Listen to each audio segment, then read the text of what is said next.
Welcome to the 1984 NBA Draft. Portland selects Michael Jordan of the University of North Carolina.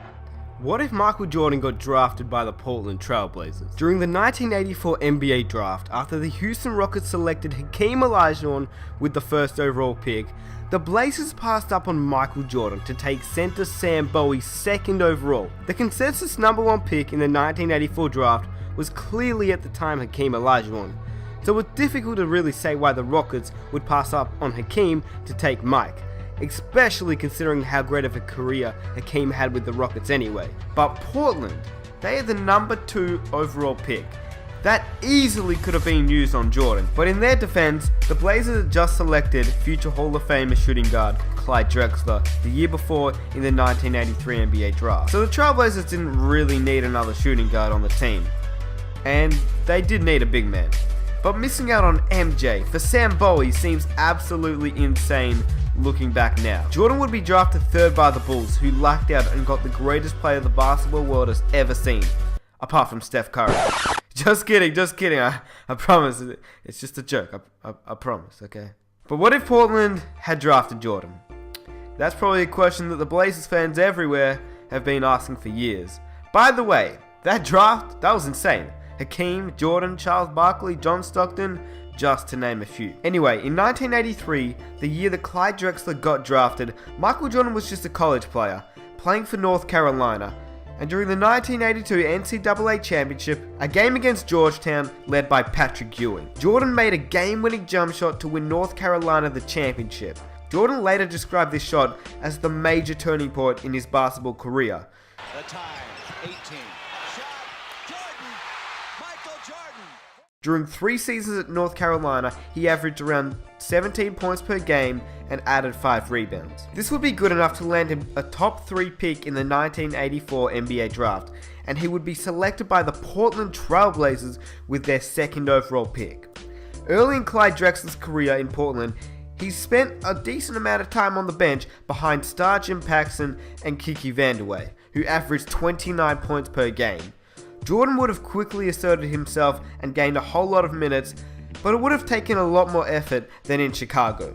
The Blazers had also managed to draft Jerome Kersey because they had the 46th pick in the second round that year as well. In the 1984 and 85 seasons, Drexler and Jordan would ride the bench, but the Trailblazers soon realized that these two were far too talented to be riding the bench. So Paxson and Vandeweghe were dealt with for front court players to help the scary Jordan-Drexler duo. At the time, Vandeweghe had a lot of trade value, so he got traded along with Paxson to the New Jersey Nets for 28-year-old Darryl Dawkins and a first-round pick for 1988. The pick was worth a lot, since the Nets weren't doing too well. Without Jordan, and with the scrub of Sam Bowie, the Bulls got the number 1 pick in the 1985 NBA draft. Originally, the number 1 pick went to the Knicks, and they selected Patrick Ewing. Well, Ewing still went to the Knicks, but this time at number 2, because the Bulls had Sam Bowie playing at center. At the time, the Bulls didn't know if he was going to be good or not, but they had faith in him, and so they selected a shooting guard named Chris Mullin. In 1985, the Blazers still managed to draft Terry Porter, as he was actually selected 24th overall in the 1985 draft class. In 1985, Larry Bird won the MVP award, but Magic and Kareem would steal the NBA championship away from him. The next year, Larry the Legend would redeem himself, not only by winning his back-to-back MVP, but taking the championship home as well this time. The 1986-87 was an interesting season for the Blazers. They would work with a lineup of Terry Porter, Michael Jordan, Clyde Drexler, Kenny Carr, and Darryl Dawkins. This season, Jordan would take over the league in only his 3rd season, averaging an astonishing 37 points per game. Clyde would average around 21, but Magic would take the MVP award and the ring home that season. Kenny Carr would retire for the Blazers that season, which would leave a void at power forward. Originally, the Trailblazers would select Sabonis with the 24th overall pick, but this time they would instead trade that pick away to the Detroit Pistons, who had the 27th overall pick. It was the 24th for the 27th plus a second round pick. This actually made a huge difference. The Pistons would take Sabonis, whilst the Blazers would take a gamble on a shy kid named Dennis Rodman. This changed the game. That means the bad boys never get Rodman, and the next year the Bulls get Pippen. Somehow the Pistons make a few trades and select Horace Grant in the 1987 NBA draft to still have a team of bad boys, with Isaiah Thomas, Bill Laimbeer, and Horace Grant. Whilst all this was going on, Jordan and Dominique would still have their amazing battles in the slam dunk competitions as well. Throughout the next few years of the NBA, the Bulls would be going steady with Pippen and Mullen, but they weren't a threat just yet. The Knicks had improved with Ewing, but they also weren't a playoff contender either. The bad boy Pistons though, they had made it to the NBA Finals 3 times in a row, winning 2 of 3 and winning back-to-back in 88 and 89. Most of it being skill, but some of it being off foul play. Just ask Jordan. Magic was playing the best basketball after Larry Bird, winning 3 MVPs over 4 years. MJ would still want to get him his first NBA MVP in 1988. The Blazers had improved a lot with MJ, quickly becoming the greatest player in the league, whilst Clyde Drexler was maintaining his steady play in the NBA. Although, they were now waiting for Rodman to fully develop. By 1990, the Trailblazers had won their first NBA championship, beating Detroit. With Jordan leading the way, the scary Jordan-Drexler duo would be in full effect. By this time, a lot had changed in the NBA. In terms of the Trailblazers team, they had kept Jordan, Drexler, and Rodman, but they had lost Terry Porter to free agency, since they wanted to pay the big three. They had lost Darryl Dawkins to retirement, but they still had Kevin Duckworth. It did take Rodman a while to develop, but by 1991, Rodman was the best rebounder in the league, averaging an astonishing 18.7, almost 19 rebounds that season. In 1991, the Blazers went back-to-back. In fact, in 1992, they would three-peat, beating Cleveland in 91 and New York in 92. In other news, Pippen and Mullen were becoming a deadly force in the East. Patrick Ewing and his Knicks had already challenged Jordan for a ring. The Pistons were starting to fall off their winning ways, and Larry Bird was starting to decline. Sadly, Magic Johnson was surprised the league discovering that he had tested positive for HIV. My life just changed. The news is so shocking and so unexpected, it is difficult to absorb it even as we report it. Because of the HIV virus that I have attained, I will have to retire from the Lakers. But he would make a last return for the 1992 USA Olympic team. And what we know now as the Dream Team would be selected. The original team would be Jordan, Drexler, Bird, Pippen, Mullen, Stockton, Magic Johnson, Kristen Leitner, Karl Malone, Charles Barkley, David Robinson, and Patrick Ewing. But this time, Shaq would make it over Leitner. Isaiah Thomas still wouldn't make it though, as Jordan had a negative grudge towards Isaiah and the Pistons. Magic claims that Jordan wasn't the only one who didn't want Isaiah on the team. He said Pippen, Bird, and Malone all stated that they wouldn't take part in the Olympic Games if Thomas was a member of the team. So if you wasn't chosen, shut the hell up.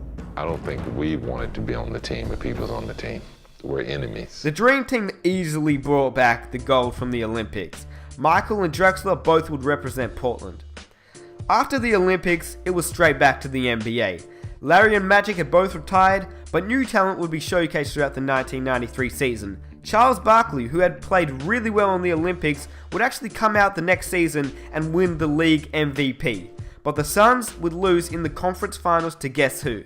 Of course, it was Mike's Portland Trailblazers. Who else would it be? The Blazers would actually face up against the Chicago Bulls in the NBA Finals. It went to game number 7, but Scottie Pippen and Chris Mullin couldn't beat out Drexler, Jordan, and Rodman. And the Trailblazers would win a crazy 4 NBA championships in a row. The last time someone had done such a feat was Bill Russell and his Boston Celtics. Oh yeah, and you're probably wondering what the lineup was for the Trailblazers since they didn't have Terry Porter or Darryl Dawkins. So Robert Pack was playing at point guard, as the Trailblazers selected him from free agency, but they never ended up trading him to the Denver Nuggets, as they did actually need a point guard when losing Porter. Jordan would play the 2, Drexler would play the 3, Rodman would play the 4, and they would still have Kevin Duckworth, now starting at the 5. But 1994, it wasn't looking great for the Blazers. Just before the start of the season, Michael Jordan shocked the NBA world by announcing his retirement from the NBA following the death of his father. Tell me, just turn a negative into a positive. And here I was dealing with him in that way. It was tough. Shaken by the death of his father, who had always been his closest advisor and supporter, his choice had now become clear. And soon, the world would know about it. When I lose the sense of motivation and the sense of to prove something as a basketball player, it's time for me to move away from the game of basketball.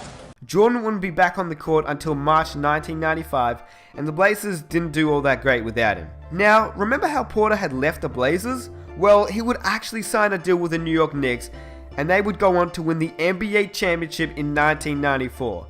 That meant Patrick Ewing was an NBA champion. Now we skip to the 95 season, and Jordan finally returns, quoting, "I'm back." He would return to help a mid-playoff Trailblazers team with Clyde and Rodman, but they would actually end up losing to a Supersonics team led by Sean Kemp and Gary Payton. The Rockets would end up winning the NBA championship that season off an amazing performance by Hakeem Olajuwon, the top draft pick, over Michael Jordan. The 1996 season was actually a season that changed the Blazers entirely. Originally in real life, Clyde Drexler would join the Houston Rockets and try to compete for an NBA championship. But now, he was a 4-time NBA champion, so he would actually stay with the Portland Trailblazers as he knew that Jordan had returned for good and Rodman was playing as hard as ever. So the Blazers would win the championship in 1996, 97 and 98, with the Blazers beating out the Chicago Bulls twice and then the Indiana Pacers once. It seemed as if the Bulls were becoming the real-life Utah Jazz, as Pippen and Mullin could never beat out MJ and Clyde, just like the Jazz could never beat out Jordan and Pippen. During that time, Jordan would face Kobe multiple times, and they would have epic battles, as Kobe was a ruthless young and upcoming superstar. After the 1998 season, the Blazers would struggle, as the entire team would split up. As soon as Clyde realized that Jordan was retiring for the second time, they both decided to retire on the highest point, and that was an NBA championship. Pac went to the Nets, and Rodman had been traded to the Lakers, who were now on the rise with Kobe and Shaq. After many questions about Jordan, and if he could still play the game at age 38, he would respond, and actually sign to the Washington Wizards in 2001. The only change was that Jordan never tore his knee cartilage, and actually played until 2004. This meant that Jordan and LeBron would face off for the first time, and it would be a match to witness, and a match that both LeBron and Jordan would remember forever. Ultimately, the Blazers would win 7 NBA championships with Jordan, as well as MJ still gaining 5 NBA MVPs. Drexler would be an NBA champion along with Patrick Ewing. The Bulls would become the Jazz, as they could never overthrow the Trailblazers. Pippen and Mullin would become a deadly 1-2 punch that would be just short of an NBA championship, just like Karl Malone and John Stockton. And so the Bulls and the Trailblazers would also have some epic battles.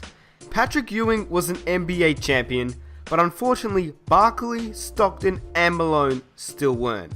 So in 1984, the Trailblazers missed out on the greatest player of all time, and I'm sure that they still feel the pain to this day.